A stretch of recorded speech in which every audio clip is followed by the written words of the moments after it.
"Grandma, my parents are sending you to a nursing home today," my 8-year-old granddaughter whispered to me. I simply walked out of the house with no destination. What they didn't know was that I was hiding a 17 fortune.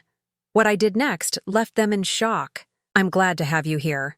Follow my story until the end and comment the city you're watching from, so I can see how far my story has reached. I was sitting in my favorite armchair, the one with the faded blue fabric that Harold had bought me for our 20th anniversary, watching my 8-year-old granddaughter Harlow carefully arrange her dolls on the coffee table. The afternoon sun streamed through the lace curtains, creating patterns on the worn carpet that had seen better days.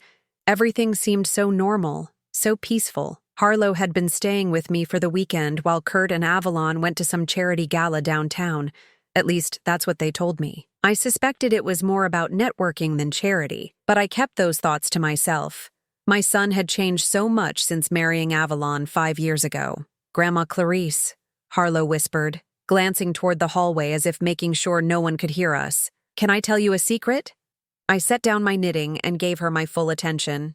At 66, I'd learned that when children want to share secrets, you listen. "Of course, sweetheart. What is it?" She climbed onto my lap, her small arms wrapping around my neck. Her breath was warm against my ear as she whispered, "Mommy and Daddy are going to put you in a nursing home today. I heard them talking on the phone last night." The words hit me like a physical blow. I felt my chest tighten, my hands instinctively gripping the armrests of my chair. "What did you hear, honey?" "Mommy said you're getting too old to live alone and that it's too expensive to keep taking care of you." Harlow's voice was matter of fact, the way children repeat things they don't fully understand. "Daddy said the place has visiting hours on Sundays."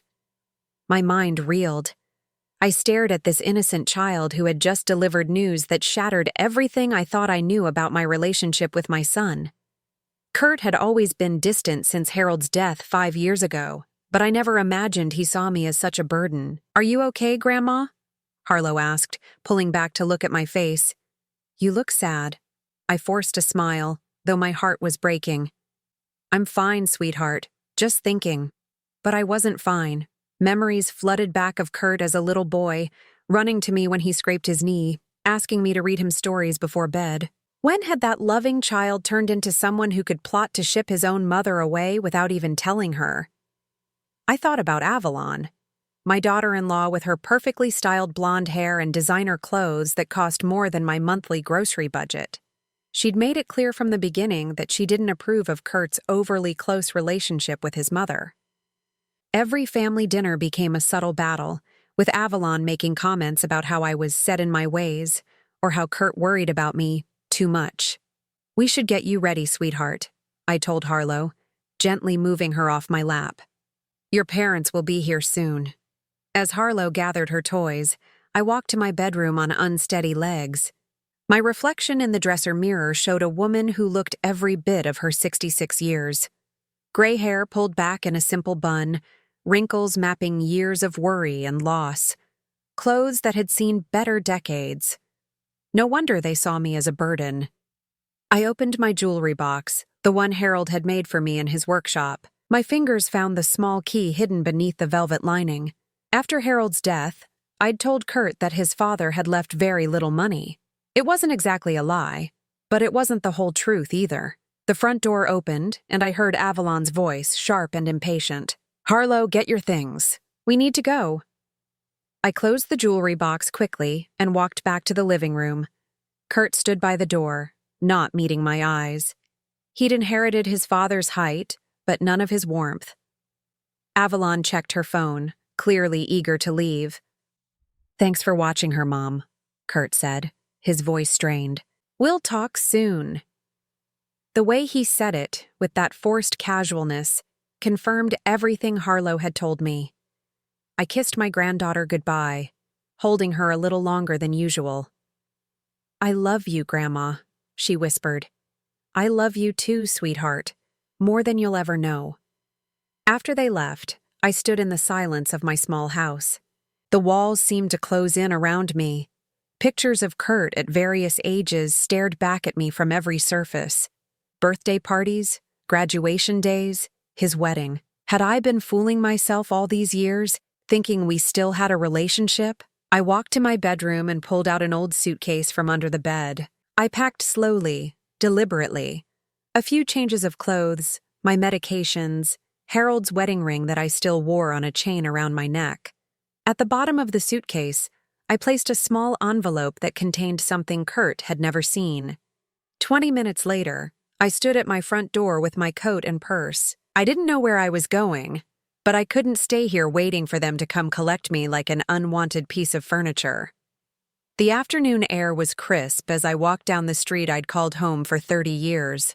Neighbors waved from their porches, unaware that they might be seeing old Clarice Henderson for the last time, at least the version of Clarice they thought they knew. I reached the bus stop and sat on the worn bench. When the city bus arrived, I climbed aboard without looking back. The driver, a kind-faced woman about my age, smiled at me. "Where to, honey?" "Downtown," I said simply. "First National Bank." As the bus pulled away from my neighborhood, I felt something I hadn't experienced in years. Not sadness or fear, but a strange sense of liberation. Kurt and Avalon thought they knew who I was. They thought they could dispose of me quietly, neatly. They had no idea what they'd just unleashed. The bus rumbled through familiar streets, past the grocery store where I'd shopped for decades, past the church where Harold and I had been married.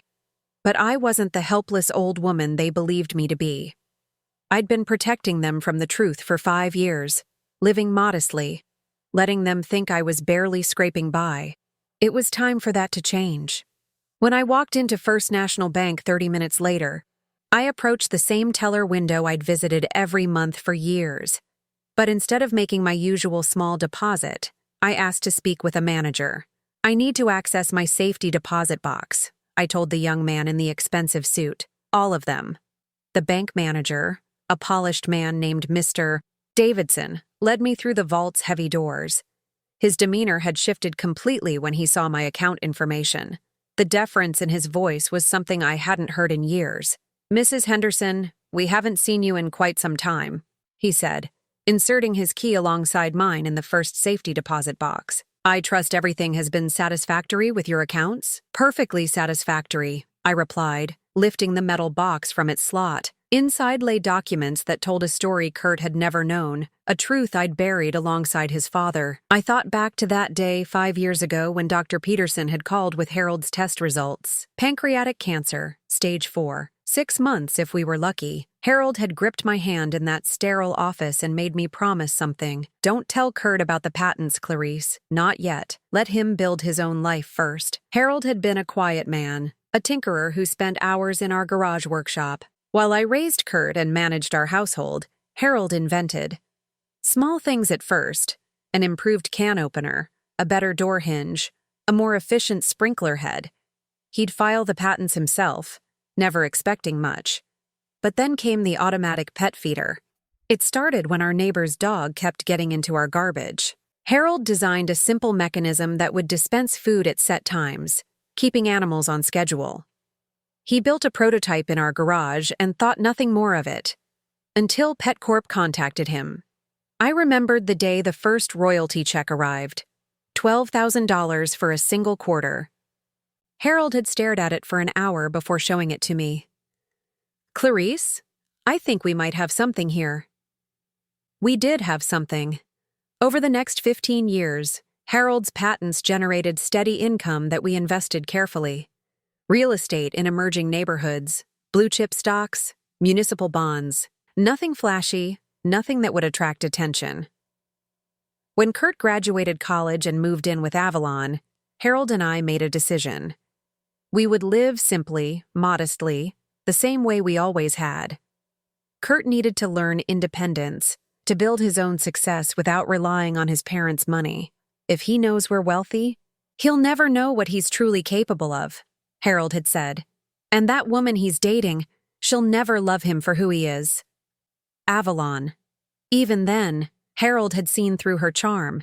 She'd grown up in privilege, and her interest in Kurt had seemed to spike when she learned he was an engineer with good prospects.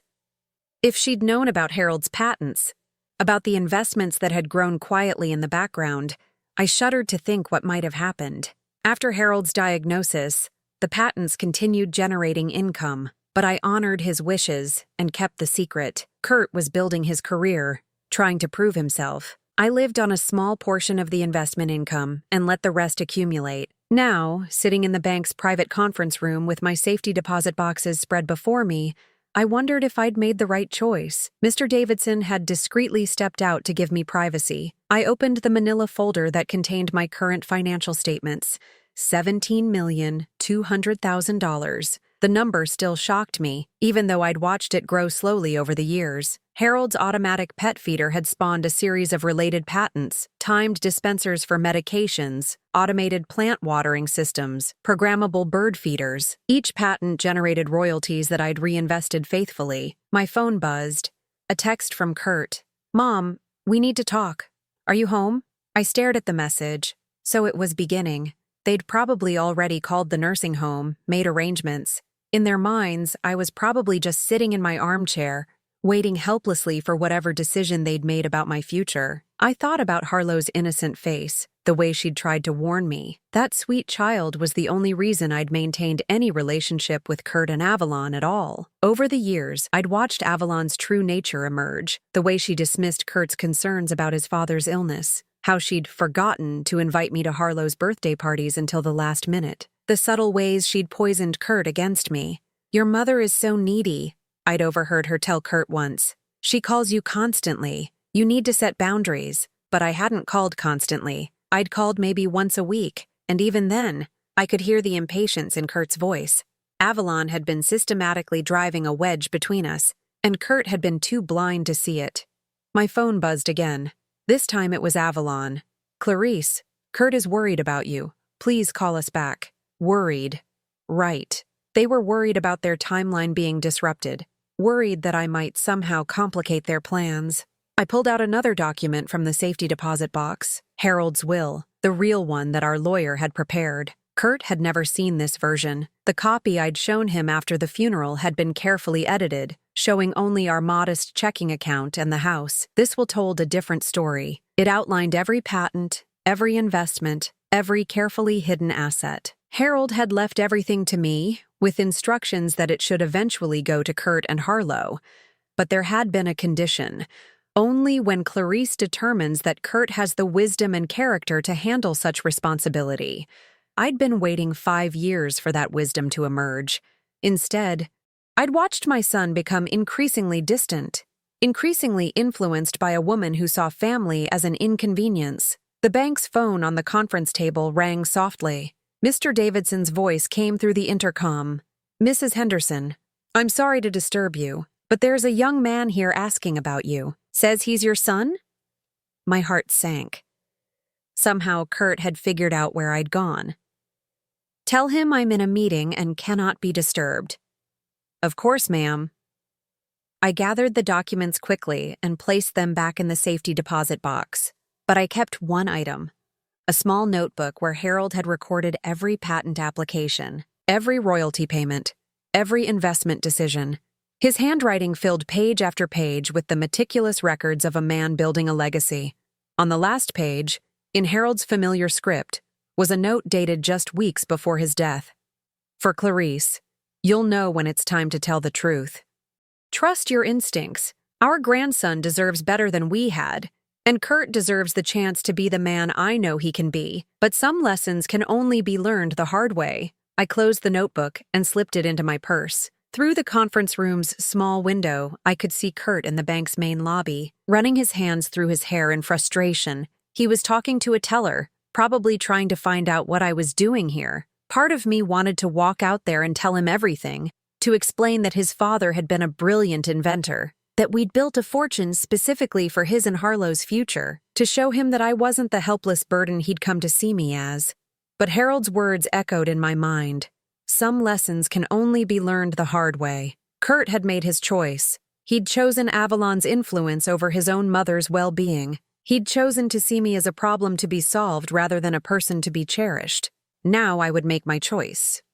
I gathered my coat and purse, leaving the safety deposit boxes secured in their vault. When I emerged from the conference room, Kurt was nowhere to be seen. Mr. Davidson approached me with a slight smile. "Your son left a few minutes ago," he said. He seemed quite frustrated. "Is there anything else we can help you with today, Mrs. Henderson?" I thought for a moment. Yes, actually. I'll need to set up some new accounts, and I'll need to speak with someone about estate planning. His eyebrows rose slightly. Of course. Shall I schedule an appointment for later this week? No, I said firmly. Today. I have some important decisions to make. The Grandview Hotel wasn't fancy, but it was clean and quiet, and most importantly, it was only 3 miles from Kurt's house. From my corner room on the 3rd floor, I could see the neighborhood where I'd raised my son, where my granddaughter was probably wondering why Grandma had disappeared. It had been 2 days since I'd left the bank with a new checkbook and a plan that was still forming in my mind. 2 days of Kurt calling my house phone over and over, leaving increasingly frantic messages that I listened to from the hotel's business center. Mom, where are you? We need to talk. Avalon is really worried about you. I almost laughed at that last part. Avalon worried about me the way a cat worries about a mouse, only concerned about when it might escape. I'd spent yesterday meeting with Margaret Chen, the private investigator that Mr. Davidson had recommended. Margaret was a small woman in her 50s, with shrewd eyes and an unassuming manner that probably made people underestimate her. Perfect for what I needed. I want to know everything about my daughter-in-law's spending habits, I'd told her. Her daily routines, her friendships, her activities when my son isn't around. And I want to know about their financial situation. The real situation. Margaret had nodded without judgment. How deep do you want me to dig? All the way to bedrock. Now I sat in my hotel room, waiting for her first report while watching the local news. A story about elder abuse caught my attention, and I felt a familiar knot form in my stomach. Is that what I was? An elderly woman being abused by her own family? My phone rang. Margaret's number. Mrs. Henderson, I have some preliminary information you might find interesting. What did you find? Your son and daughter-in-law are in significant debt. Credit cards maxed out, second mortgage on the house, car payments on 2 luxury vehicles they can't afford. But that's not the most concerning part. I gripped the phone tighter. What is? Your daughter-in-law has been researching nursing homes for the past 6 months. Not nice ones. The cheapest facilities she could find, some with serious violations from the state health department. The room seemed to spin around me. 6 months. This hadn't been a sudden decision born of concern for my welfare. This had been a calculated plan. There's more, Margaret continued. She's been telling neighbors that you're becoming increasingly confused and difficult to manage, creating a narrative that would justify their decision. I closed my eyes, remembering the strange looks I'd gotten from Mrs. Patterson next door last week, the way she'd spoken to me slower and louder than usual, as if I were a child. What about my granddaughter? That's where it gets worse. From what I've observed, the child is largely ignored, left to fend for herself while your daughter-in-law shops and your son works overtime trying to keep up with their expenses. My heart clenched. Poor Harlow, trapped in a house where money mattered more than people. After hanging up with Margaret, I sat staring at the hotel room's beige walls. Harold had been right to keep our wealth secret, but he'd overestimated Kurt's character. My son had grown into someone who could plan to discard his own mother for financial convenience. I opened Harold's notebook again, running my fingers over his careful handwriting.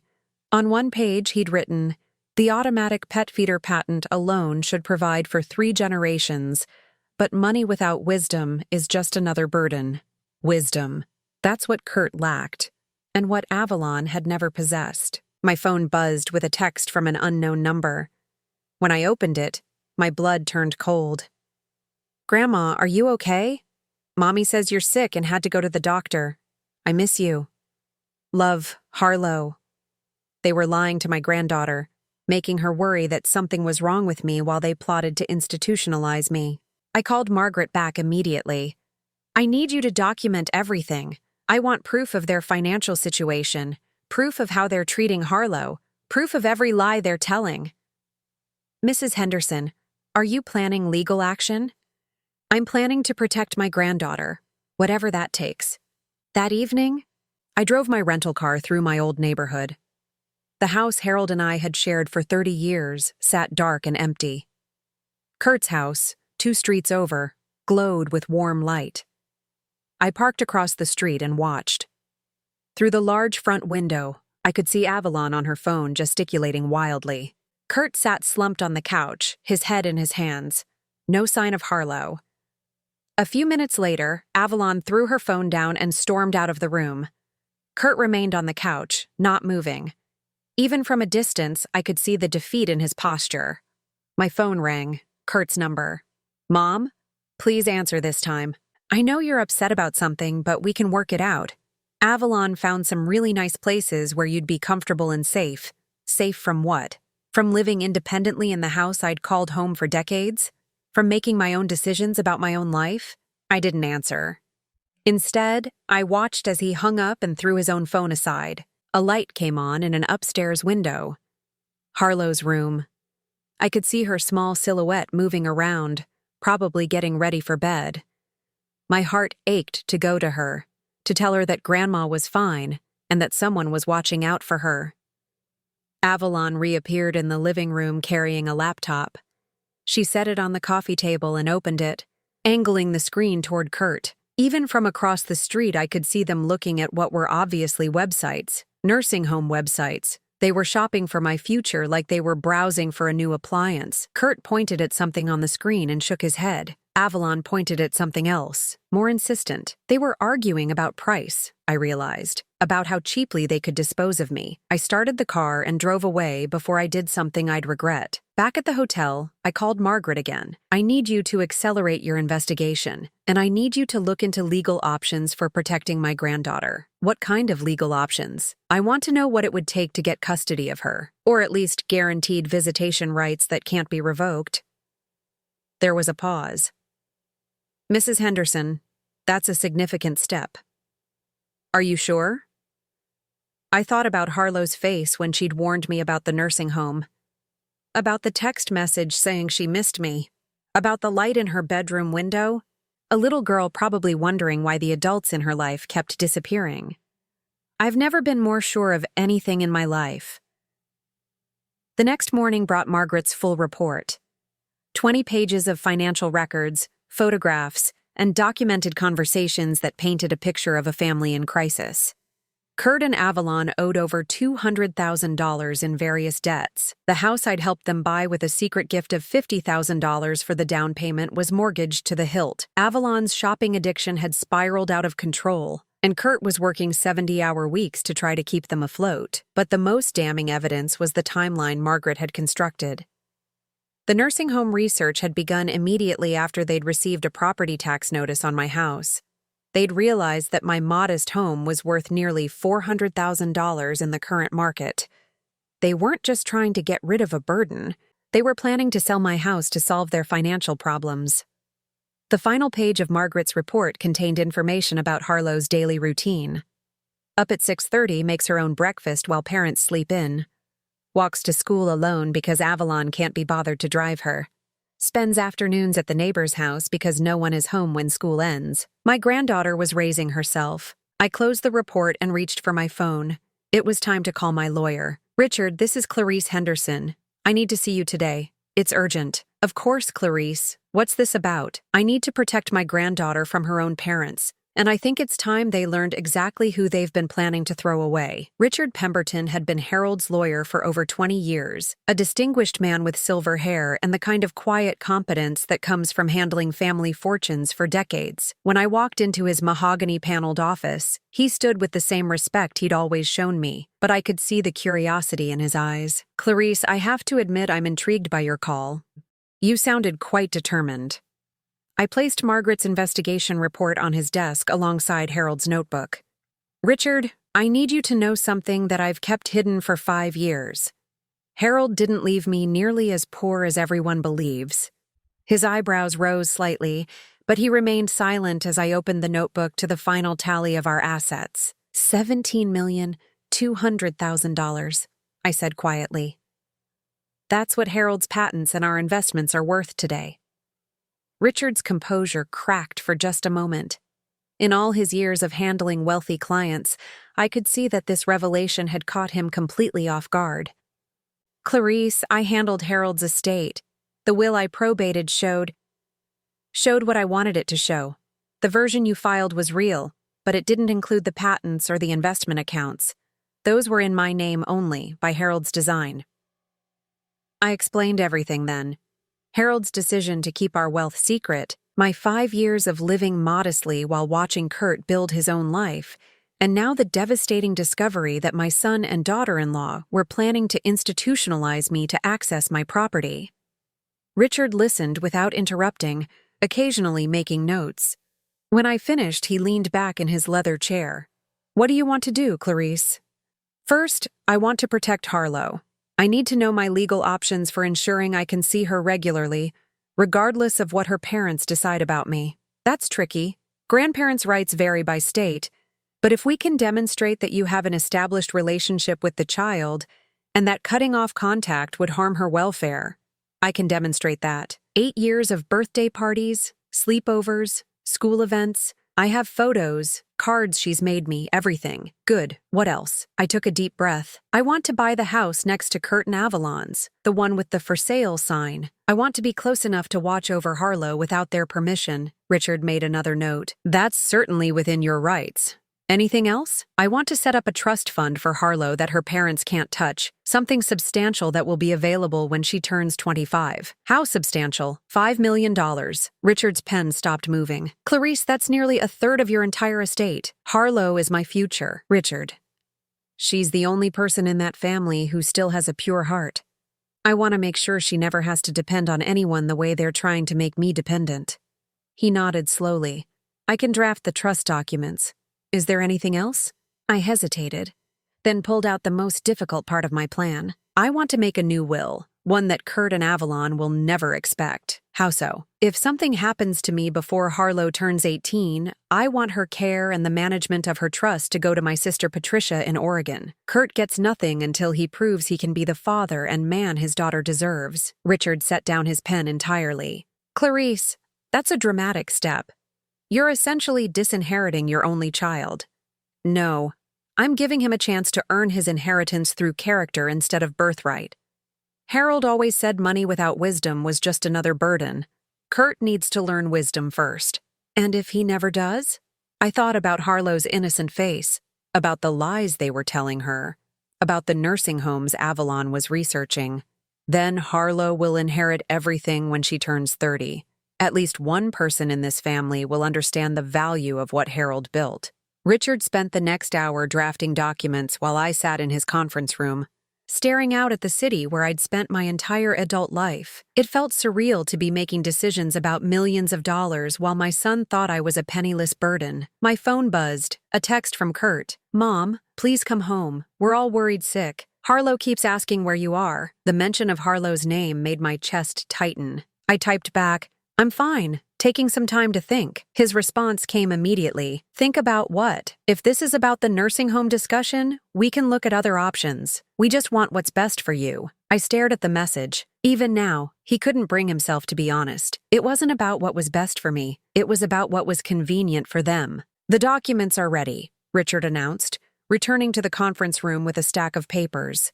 "The trust fund for Harlow, the new will, and I've also prepared a power of attorney that ensures no one can make medical or financial decisions for you without your explicit consent." "Thank you." I signed each document carefully, my signature sealing a future that Kurt couldn't imagine. "There's one more thing," Richard said. "The house next to your son's. I called the listing agent. The owners are motivated to sell quickly due to a job relocation. They'll accept a cash offer significantly below asking price." "How significantly?" "The asking price is $485,000. They'll take $420,000 for a cash offer that can close within 2 weeks. I didn't hesitate. "Make the offer." An hour later, I was the owner of the house at 247 Maple Street, directly next door to my son's family. The irony wasn't lost on me. They were planning to move me into a nursing home while I was buying the house next door.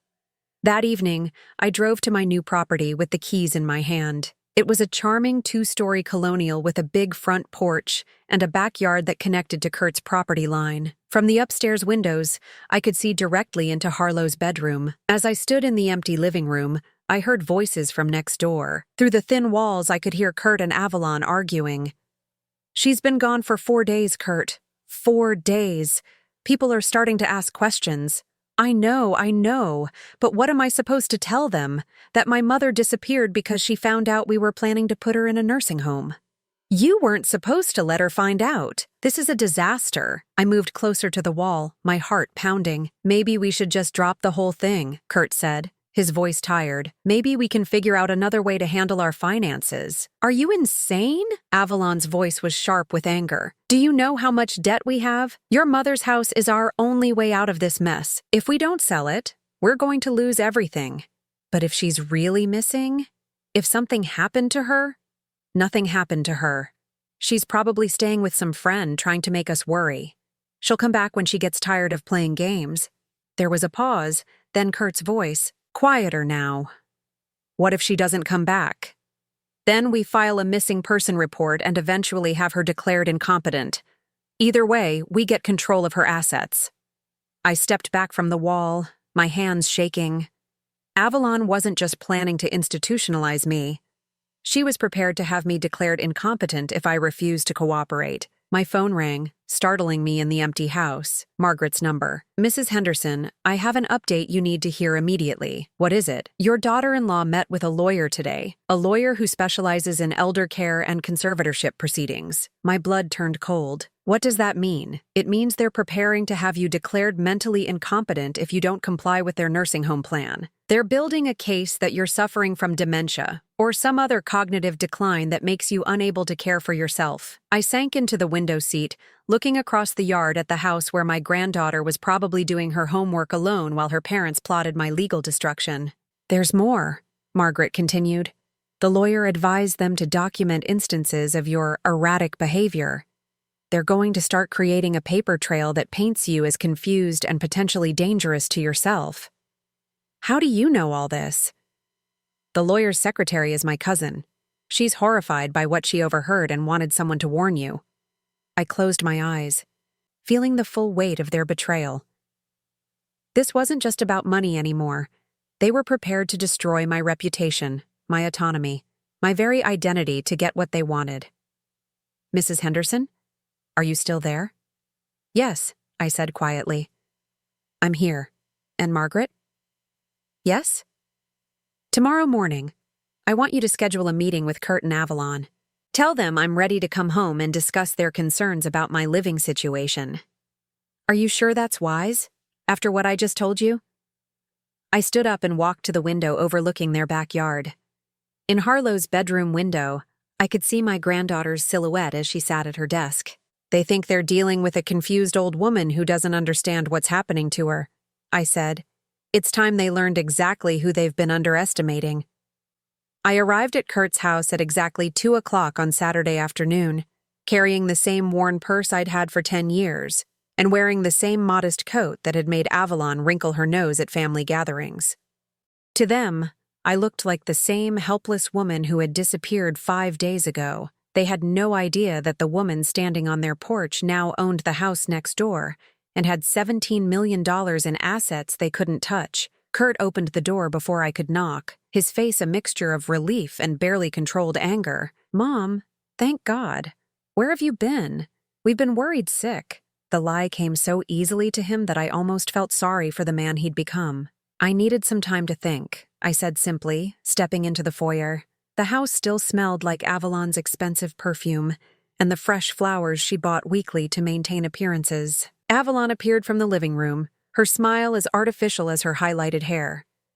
Clarice, we were so frightened something had happened to you. You can't just disappear like that without telling anyone. I'm 66 years old, Avalon. I don't need permission to leave my own house. Her smile faltered slightly. Of course not. We just worry about you living alone at your age. Harlow came running down the stairs, launching herself into my arms. Grandma, I missed you so much. Mommy said you were sick. I held her tight, breathing in the scent of her strawberry shampoo. I'm not sick, sweetheart. I'm perfectly fine. Over Harlow's head, I saw Avalon and Kurt exchange a look. Their first lie had already been exposed. Harlow, why don't you go play in your room while the adults talk? Avalon said, her voice tighter now. Can I stay with Grandma? No, sweetheart. I said gently. I need to talk to your parents alone, but I'll come say goodbye before I leave. After Harlow reluctantly went upstairs, the three of us sat in the living room. I chose Harold's old recliner, the one Kurt had moved here after his father's death. It felt appropriate somehow, having Harold's presence for what was about to unfold. Mom, Kurt began, leaning forward with his hands clasped. We need to discuss your living situation. Avalon and I have been researching some really nice facilities where you'd have people around, activities, medical care if you need it. You mean nursing homes? Avalon stepped in smoothly. Assisted living communities, places designed for active seniors who want to maintain their independence while having support available. I pulled Margaret's investigation report from my purse and set it on the coffee table. You mean places like Sunset Manor? The one with the health code violations? Or perhaps Golden Years Care, where the state found evidence of patient neglect? Both of them stared at the document. Kurt reached for it, but I held up my hand. Don't touch that yet. We have other things to discuss first. I pulled out my phone and opened the voice recording app, setting it on the table between us. I want to make sure we're all clear about what's being discussed here. Mom, you don't need to record, Kurt started. Actually, I do. You see, I know about your financial situation. I know you owe over $200,000 in various debts. I know you've been researching nursing homes for 6 months, not 5 days, and I know you've already spoken to a lawyer about having me declared incompetent. The color drained from Avalon's face. Kurt's mouth opened and closed like a fish gasping for air. How do you, Avalon began. How do I know? Because unlike what you apparently think, I'm not a senile old woman who can be easily manipulated. I reached into my purse again and pulled out a business card. Margaret Chen, private investigator. Very thorough work. Kurt found his voice. You hired a private investigator? Mom, that's paranoid behavior. Maybe we should have Dr. Patterson take a look at you. I laughed, a sound that seemed to echo in the suddenly quiet room. Paranoid? Kurt, your wife met with an elder care attorney yesterday to discuss having me committed against my will. I'd say my paranoia was perfectly justified. Avalon shot to her feet. This is ridiculous. We're trying to help you and you're treating us like criminals. Sit down, Avalon. Something in my tone must have surprised her because she actually obeyed. Now, I continued, let's talk about what you really want. You want to sell my house to pay off your debts. You want me out of the way so you can access what you think is my only asset. That's not, Kurt began. I held up my hand again. I'm not finished. You've been lying to Harlow, telling her I'm sick when I'm perfectly healthy. You've been spreading rumors in the neighborhood about my mental state, and you've been planning to put me in the cheapest facility you could find while you profit from my property. The room was so quiet I could hear the clock ticking on the mantel. But here's what you don't know, I said.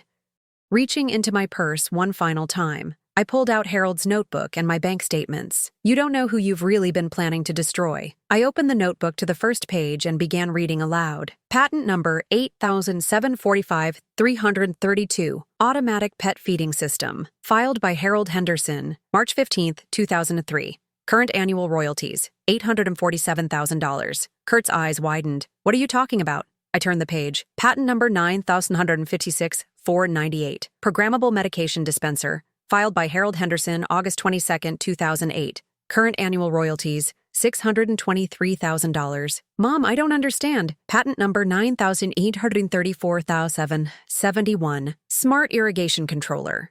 Filed by Harold Henderson, January 4, 2011. Current annual royalties, $891,000. I closed the notebook and opened my bank statement, turning it so they could see the bottom line. Current total assets, $17,200,000. The silence that followed was deafening.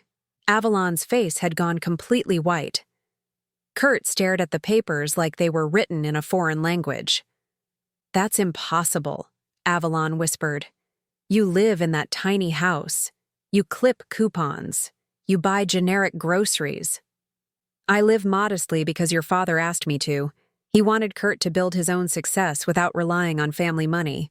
He wanted to see what kind of man his son would become. I looked directly at Kurt. Now I know.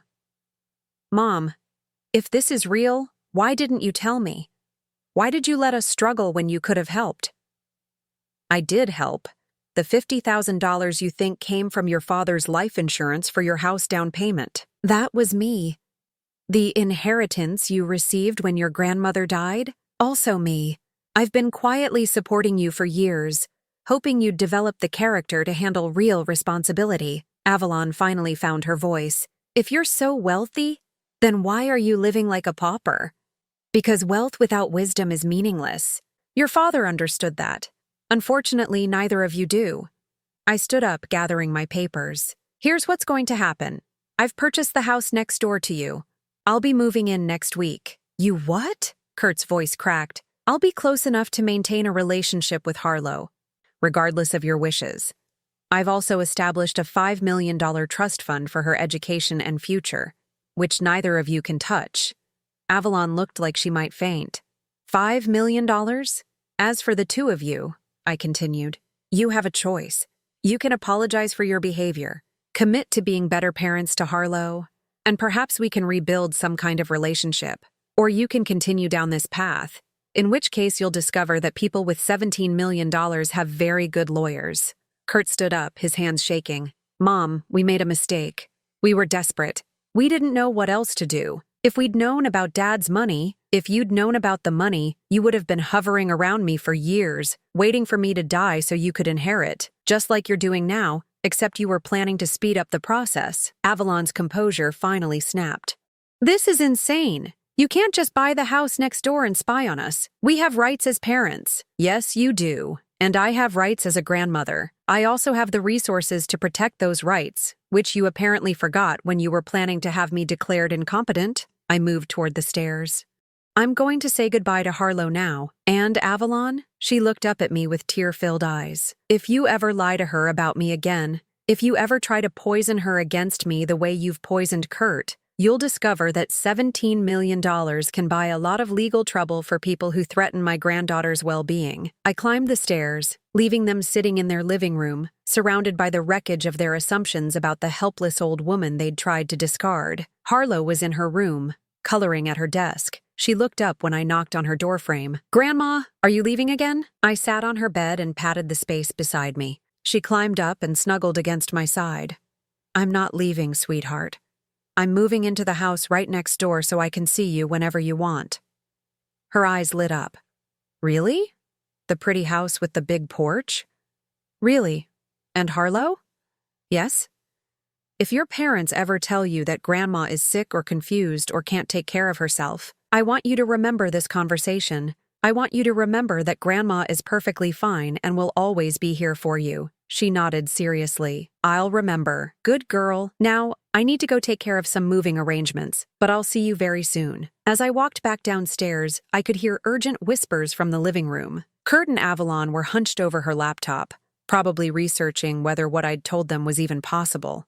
They were about to learn that it was not only possible, but that their attempt to control me had backfired in ways they couldn't have imagined. I let myself out without saying goodbye to them. They had a lot to think about, and I had a new life to begin.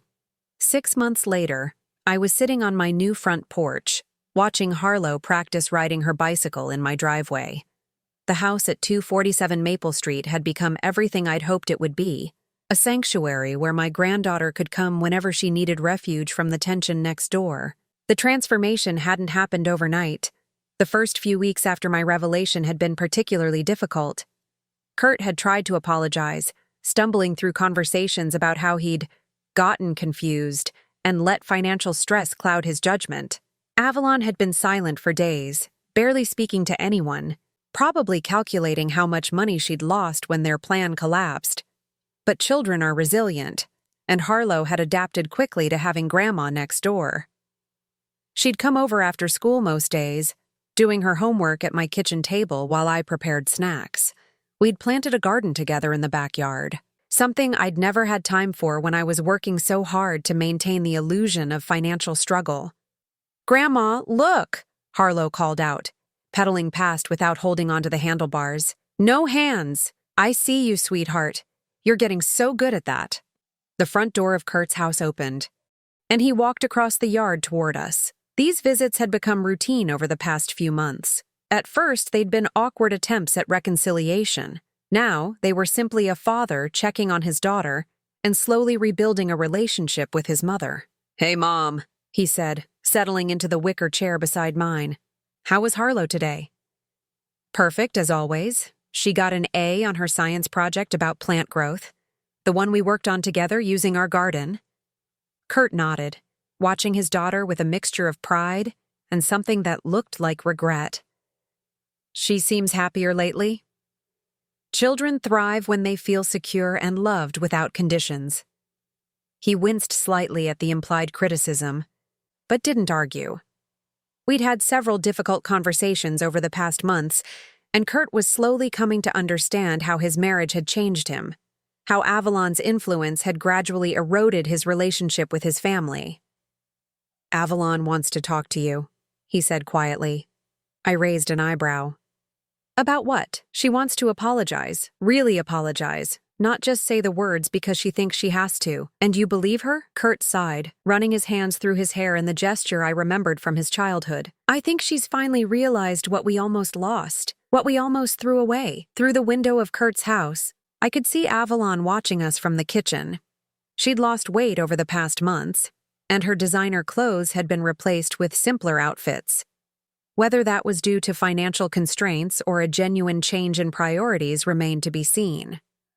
"I'm not opposed to talking with her," I said carefully. "But Kurt, you need to understand that trust isn't rebuilt overnight. What you and she plan to do to me, that changes things permanently. I know, and I know I don't deserve your forgiveness. But maybe, for Harlow's sake, we can find a way forward." Harlow rode up to the porch, breathless and grinning. "Daddy, did you see me riding with no hands?" "I did, Princess. You're getting really good at that bike." She leaned the bicycle against the porch railing and climbed the steps. "Grandma, can I show Daddy the photo album we made?" "Of course, sweetheart." While Harlow ran inside to fetch the album, Kurt and I sat in comfortable silence. It wasn't the easy relationship we'd once had, but it was progress. "She's made 3 photo albums since I moved in," I told him. "One about our garden, one about our cooking adventures, and one about all the places we want to visit together when she's older. You're giving her stability, something she wasn't getting at home. That's changing, though." "I've noticed Avalon spending more time with her lately." Kurt nodded. "The marriage counselor suggested we focus on family activities instead of individual pursuits. It's been eye-opening." Harlow returned with a thick album bound in purple construction paper. "This is the one about our garden, Daddy. Look, here's the first day when we planted seeds, and here's last week when we harvested tomatoes." As she flipped through the pages, pointing out each stage of growth, I watched Kurt's face. He was seeing his daughter in a way he perhaps hadn't before, not as a responsibility to be managed, but as a person with her own interests and enthusiasm. "This is amazing, Harlow. You and Grandma have been busy. We're going to make jam next week with the strawberries. Grandma says we can give some to the neighbors." "That sounds wonderful." After Harlow went inside to wash her hands for dinner, Kurt turned to me with a serious expression. "Mom, I need to ask you something, and I want you to be honest with me." "All right. Do you think I can be a good father? Really? Or is it too late?" The question caught me off guard. In all our conversations over the past months, Kurt had been defensive, apologetic, or resigned. This was the first time he'd asked for my honest assessment. "You were a loving child, Kurt. You had empathy and kindness. You stood up for other kids who were being bullied. You cried when our dog died and insisted we hold a proper funeral for him." He smiled slightly at the memory. "That boy is still inside you somewhere. The question is whether you're willing to let him resurface, or whether you're going to let fear and financial pressure continue to drive your decisions." "What about Avalon? Do you think she can change?" I considered the question carefully. "I think people can change when they truly want to, but change has to come from within, not from external pressure or consequences." The front door of Kurt's house opened again, and this time Avalon walked across the yard. She moved slowly, as if each step required courage. "Clarice," she said when she reached the porch, "could I speak with you privately?" I looked at Kurt, who nodded and stood up. "I'll go help Harlow get ready for dinner." After he left, Avalon sat in the chair he'd vacated. For a moment, neither of us spoke. I owe you an apology, she finally said. Not the kind I gave before, when I was still hoping to salvage something for myself. A real apology. I'm listening. I was raised to believe that financial security was the most important thing in life. My parents divorced when I was 12 because of money problems, and I watched my mother struggle for years afterward. When I met Kurt, he seemed stable, responsible, someone who could provide security. She paused, looking across at the house where we could see Kurt and Harlow in the kitchen window. But somewhere along the way, I forgot that there's a difference between financial security and greed. I forgot that Kurt wasn't just a provider, he was a person. And I completely ignored the fact that you weren't just an obstacle to my plans, you were his mother. What changed your mind? Avalon was quiet for a long moment. Watching Harlow with you, seeing how happy she is here, how she lights up when she talks about your time together. I realized that I'd been so focused on what I wanted for her future that I was ignoring what she needed in the present. And what does she need? Love without conditions.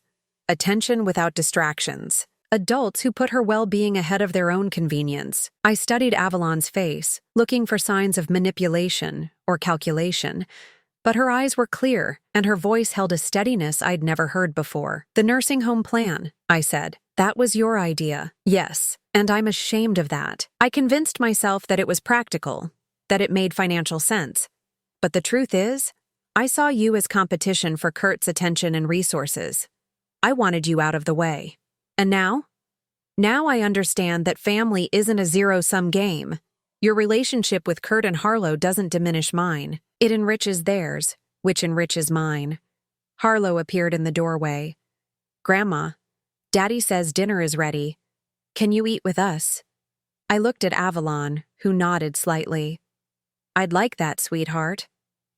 As we walked across the yard to Kurt's house, Avalon said quietly, I don't expect forgiveness right away. I know I have to earn it, but I hope you'll give me the chance to try. We'll see, I replied. Actions speak louder than words. Dinner was a revelation. Instead of the tense, surface-level conversations I remembered from before, we talked about Harlow's school projects, her friends, her dreams of becoming a veterinarian. Kurt and Avalon listened to her, really listened, asking follow-up questions and showing genuine interest in her answers. After dinner, Harlow insisted on showing her parents the photo albums we'd made. As she narrated each picture, I watched the family dynamic slowly shift. They were learning to see each other clearly, perhaps for the first time.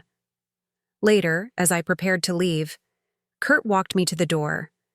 Mom, he said quietly, I want you to know that I've been thinking about Dad a lot lately, about the choices he made, the man he was.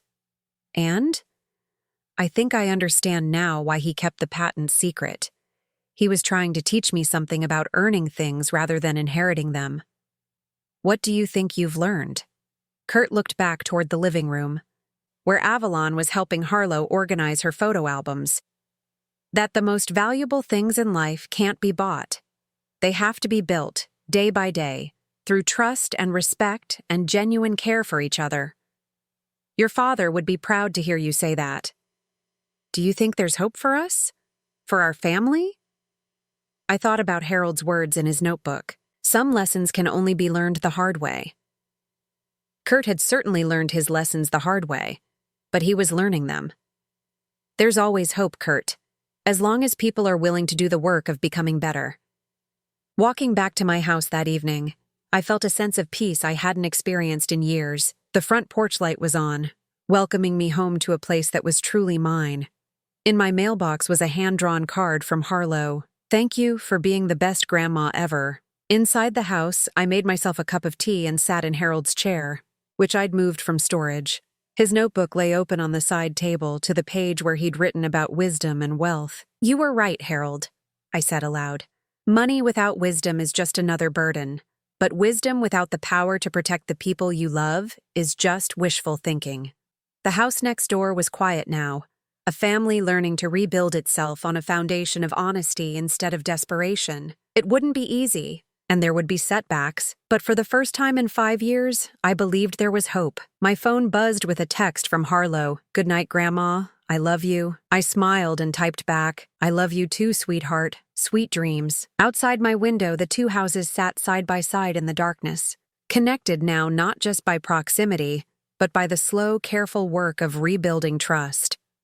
Harold's legacy wasn't just the money he'd left behind, it was the wisdom to know when to reveal it and how to use it to protect what truly mattered. Family wasn't about blood or obligation. It was about choice, about choosing to love and protect each other even when it wasn't easy. And sometimes, it was about having the strength to set boundaries that forced the people you love to become better versions of themselves. I was no longer the helpless woman they'd tried to discard. I was Clarice Henderson, guardian of my granddaughter's future and keeper of my late husband's wisdom. And I was finally, truly home. Now I'm curious about you who listened to my story. What would you do if you were in my place? Have you ever been through something similar? Comment below. And meanwhile, I'm leaving on the final screen 2 other stories that are channel favorites, and they will definitely surprise you. Thank you for watching until here.